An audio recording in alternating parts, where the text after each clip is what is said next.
இந்த ஆண்டு இறுதிக்குள் 8வது ஊதியக்குழு அறிக்கை தாக்கல் செய்யப்படும் என அறிவிக்கப்பட்டுள்ள நிலையில் மத்திய அரசு ஊழியர்களின் சம்பள உயர்வு குறித்த ஊகங்கள் வெளியாகி வருகின்றன.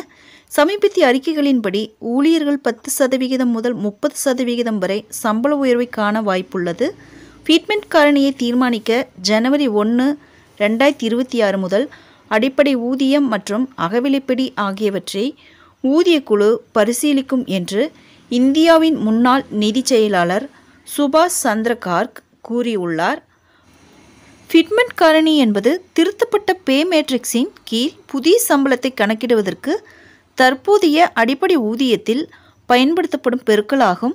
ஜூலை 1, 2024 நிலவரப்படி தற்போது டிஏ 53% உள்ளது.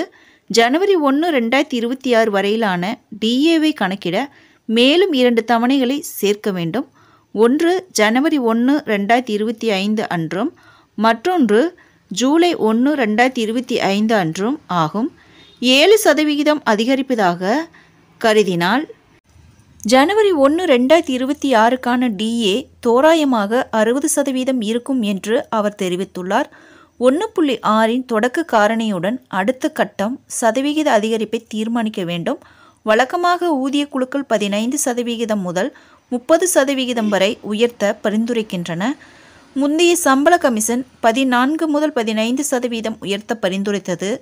எனது மதிப்பீட்டில் அடிப்படை காரணியான 1.6க்கு பயன்படுத்தப்படும் கூடுதல் பொருத்துதல் காரணி 10 முதல் 30% வரை இருக்கும் என்று அவர் கூறியுள்ளார். அடிப்படை காரணி 1.6 அல்லது 160இல் 20% எடுத்துக்கொண்டால் நமக்கு 32 கிடைக்கிறது. 32 முதல் 160 வரை சேர்த்தால் 192 அல்லது 1.92 என்ற திருத்தப்பட்ட பொருத்துதல் காரணி கிடைக்கும். 30% அதிகரிப்பதாக கருதினால் கணக்கீடு 160இல் 30% 48 ஆகும். இதை அடிப்படை காரணியுடன் சேர்த்தால் 208 அல்லது திருத்தப்பட்ட ஃபிட்மென்ட் காரணி 2.08 கிடைக்கும். எனவே உண்மையான பொருத்துதல் காரணி 1.92 முதல் 2.08க்கு இடையில் இருக்கக்கூடும் என்று தெரிவித்தார். 7வது ஊதியக்குழுவின் கீழ் ஃபிட்மென்ட் காரணி 2.57ஆக நிர்ணயிக்கப்பட்டது. இது குறைந்தபட்ச அடிப்படை ஊதியம் ரூபாய் 7,000 ரூபாய் 18,000 உயர்த்தப்பட்டது. 8வது ஊதியக்குழுவை பொறுத்தவரை ஃபிட்மென்ட் காரணி 2.86ஆக உயரும் என்று பரவலாக எதிர்பார்க்கப்பட்டது. குறைந்தபட்ச அடிப்படை ஊதியம் ரூபாய் 51,480 அதிகரிக்கும். இது தற்போதைய ரூபாய் 18,000 விட 186% அதிகமாகும். மத்திய அமைச்சரவை ஜனவரி 16 8வது ஊதியக்குழுவுக்கு ஒப்புதல் அளித்தது. தற்போதைய 7வது ஊதியக்குழுவின் பதவிக்காலம் டிசம்பர் 31, 2025 அன்று முடிவடைகிறது.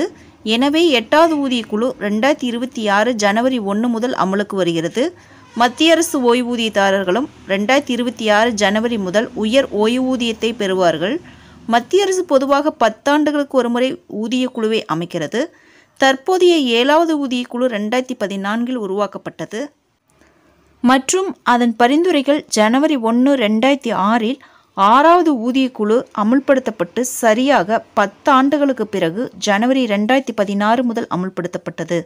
ஃப்ரெண்ட்ஸ், இந்த தகவல் உங்களுக்கு யூஸ்ஃபுல்லாக இருந்தால் என்னோட சேனலை சப்ஸ்கிரைப் பண்ணுங்கள், லைக் பண்ணுங்கள், மற்ற நண்பர்களுக்கும் இந்த வீடியோவை ஷேர் பண்ணுங்கள். தேங்க்ஸ் ஃபார் வாட்சிங்.